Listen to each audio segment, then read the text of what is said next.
Welcome to TradeTheMBI.com. This is John. This report is for the 16th of July. Well, you can see that we ended the week breaking into new highs. We've even started the early morning session here, also at highs, trailing off a little bit. We've had this rising shakeout, and this is all corresponding to what we had pointed out from the weekly chart, which was producing a beautiful buy setup with the orange dip. That's pretty extreme when that happens on a weekly chart. It corresponded just before we ended up with this yellow candle GAM reading right here that developed and propelled this move that we're seeing. And now that we're back to the highs, it's interesting when we look at the shakeout. We started to see shorts activate into this setup, and it's something we talked about. As long as there was green above red, it was going to force some shorts to cover, but now we can see the beginnings of potentially green fading, as well as steel crossing below cyan. These are other additional weakness signs, so maybe we get a little bit more centering back to the ABM yellow, which we can see the values right there, 2780, white line 62, and so on all the way down to the green line, which would fill in the positive extremes that go all the way back down here to 31. We're not getting that. Now, what I find interesting is when you look at this, you have the relatively exact same looking chart, but notice the DOC difference. Much stronger from an NQ standpoint, with cyan still well below red. Even though you're getting the same crossover of steel below cyan, you still have green above red. So this is the dynamic market that has the strength. If it reverts back or in a meaningful way, it's certainly going to have a much larger impact on the S&P. And the euro holding up above that critical top side of the zone. And it's interesting enough, there's nothing's changed in the euro's situation. They've got problems that just don't end. And the U.S. is the biggest one of them, particularly the fact that the continued growth and with this bizarre relationship now of interest rates to long-term rates and potential inflation.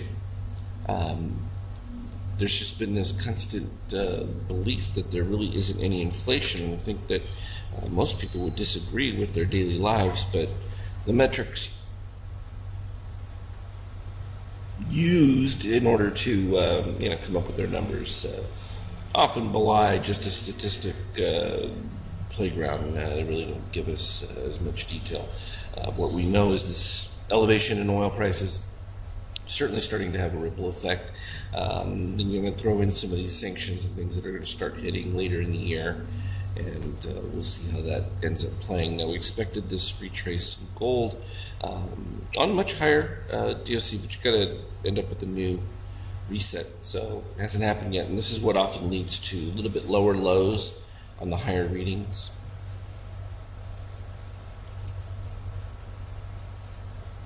Not always, but oftentimes. So I shrunk down the charts the last couple of days, so we had Friday's action. But what was great about that is we ended up with these white candles near the highs, which retraced almost immediately. Exact same configuration for us in the pre-market. So right at the 2809 high was a perfect short opportunity there. And in fact, filled all the way back down to the opening lows. I don't know if I can get my data window to pop up.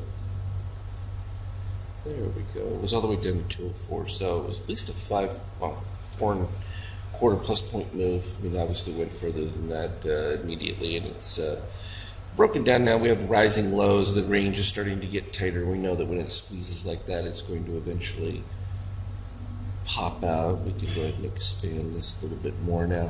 All of our positive extremes that developed in these setups filled beautifully. Nice 50%, and then right at the 50%, we ended up with our dip in the extremes.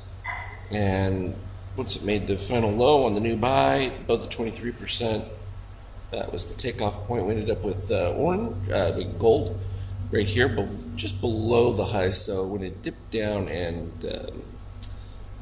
produced a new setup, and that was the opportunity to run back towards the 100% level, and never really quite got anywhere. Didn't do that until the post market, which fulfilled this, even though the yellow, being the gold, that just sort of kind of faded again. Now we've got a new situation. Same setup is happening. You're seeing the Azure bar, which means we have the Azure rising from the setup, which means we could be ending that setup fairly soon here if it doesn't turn around. But oftentimes with pre-market, you'll get this dip. They're going to want to revisit it to the top. So that's what I said over here. I said, hey, if you get discounted price, they're going to want to bring it back up. And sure enough, we made it all the way down to the 0, and they brought it right back to the 100. It's common practice, but you just have to wait for the actual buy signal. It didn't happen here.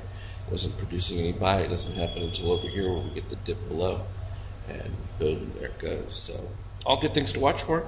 And I'll keep posting anything relevant as it pops up. As always, though, trade well. We'll talk again later.